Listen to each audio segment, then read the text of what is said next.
Hello, my name is Dr. Mark Berry from Hammond, Louisiana, and I hope in this short video I'll be able to help you save a lot of money from the healthcare system, especially if you have high deductibles or your insurance does not cover these fees, or in fact if you're a cash-paying patient.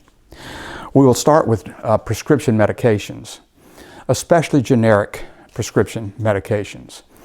I have seen the cost of these that used to be $10 a month for years and years go all the way up to $90 or $100 for no reason that I can understand whatsoever, and I'm sure many of you have seen this too.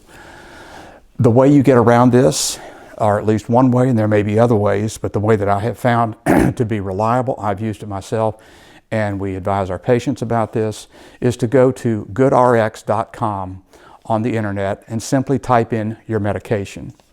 And you will see 5 drugstores in order of the cost of that medication that you'll have to pay even if you're a cash-paying patient.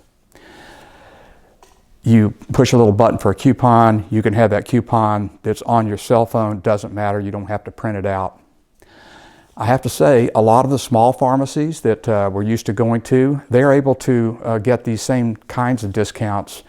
So be sure and check it out first with the pharmacy you're familiar with, because they do a lot of other good things for you too.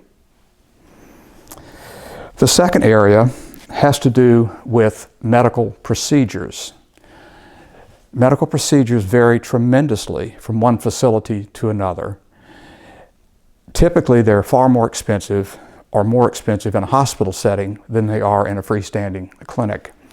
Hospitals are allowed to charge more and to have facility fees, in some part for reasons because they have to provide services to the poor that they're not reimbursed for, and there may be other reasons. Nevertheless, this is about you and what is your right to get the same kind of health care at the least cost, or at least at an affordable cost. When it comes to procedures such as x-rays, mammograms, ultrasounds, even MRIs with and without contrast, and CT scans, another option you have to do is you can go to diagnostic and in all but 3 states there are these types of freestanding clinics that in almost all cases are run by board-certified radiologists and have these procedures done at a fraction of what you may have to pay in another setting, particularly a hospital setting.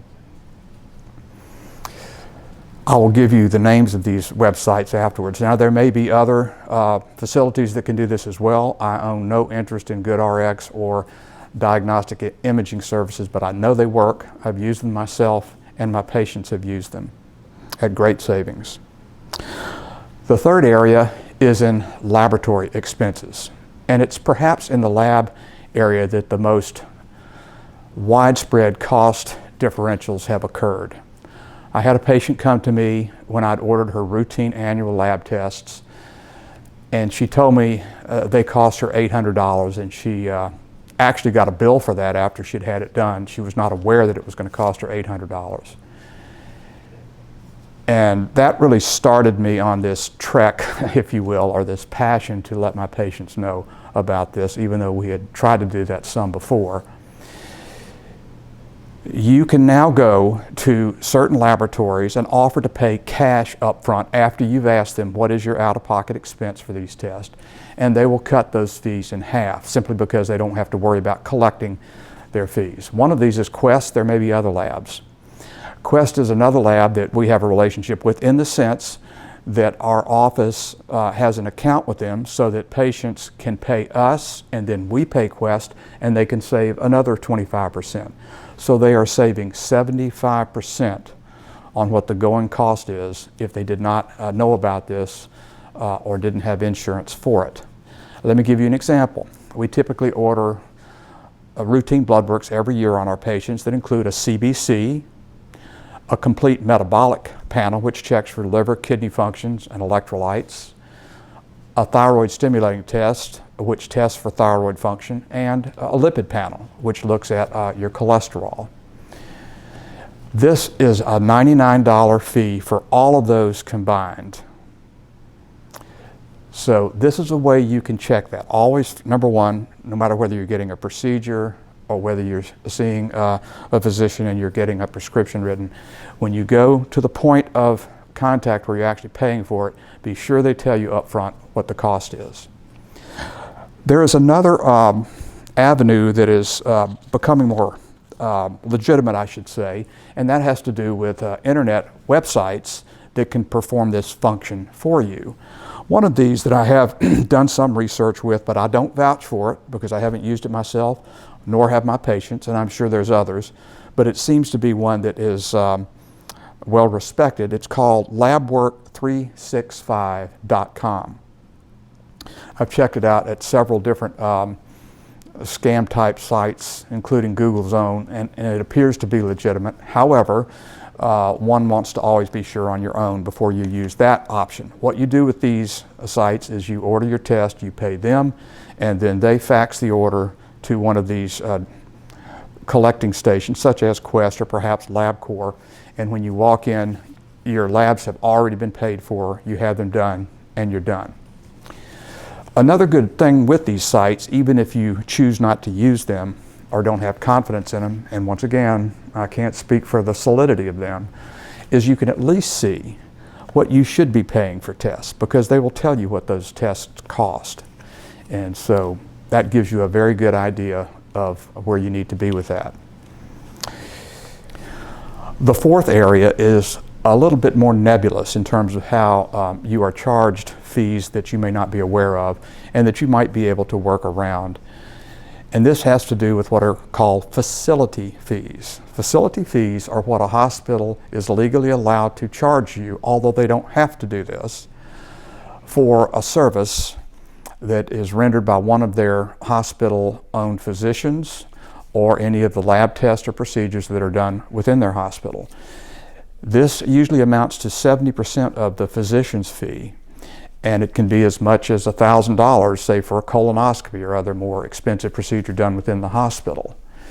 This facility fee does not do one more thing for you or provide you any more service other than being closer to the emergency room in case something happens, and that is important to consider if you're a sick patient.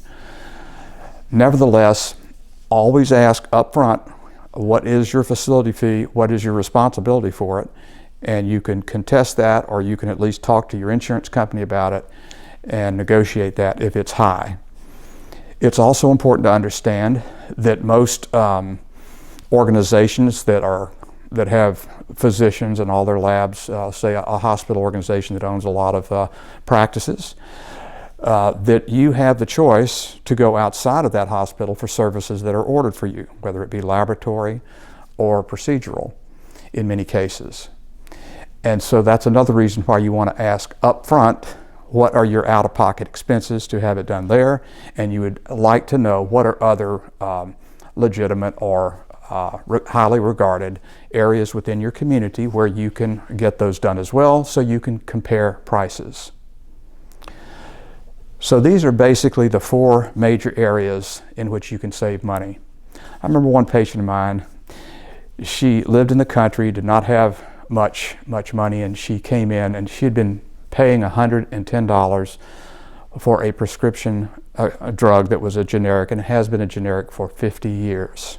She didn't know. She trusted the system. And I was able to point out just simply by getting her a coupon on GoodRx that she could get that for $10 a month. That's something as physicians, whoever's looking at this too, to please help your patients with these things. So anyway, I hope that's been helpful and that you'll find a way to cut back on your expenses but still have the same quality results that you're looking for. And as a final note, I would like to put a pitch in for something we could all do together that would help really lower these costs and give us more power in the say-so of our health care. And that has to do with a constitutional amendment for term limits. We're all selfish. I'm selfish. And whenever there's the temptation to do something for ourselves over our fellow man.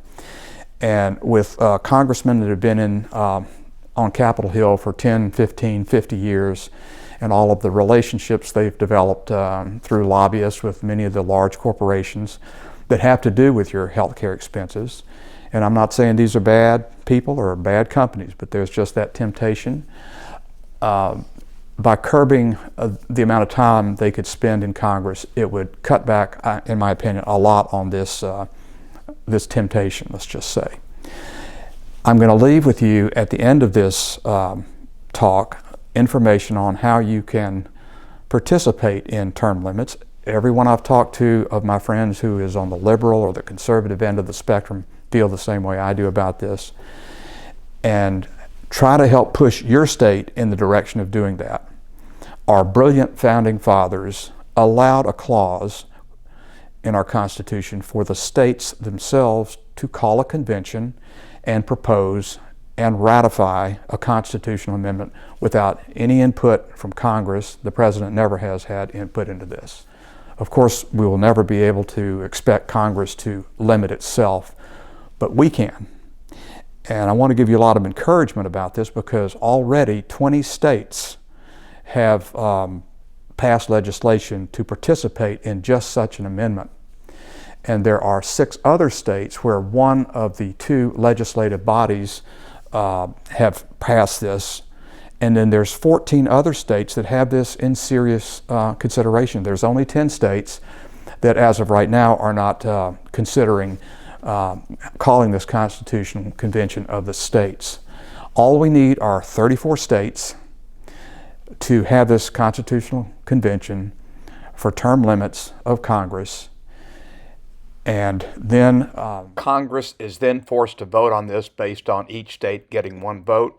If more than 50% of the states vote on this, then it is returned to the states to ratify it.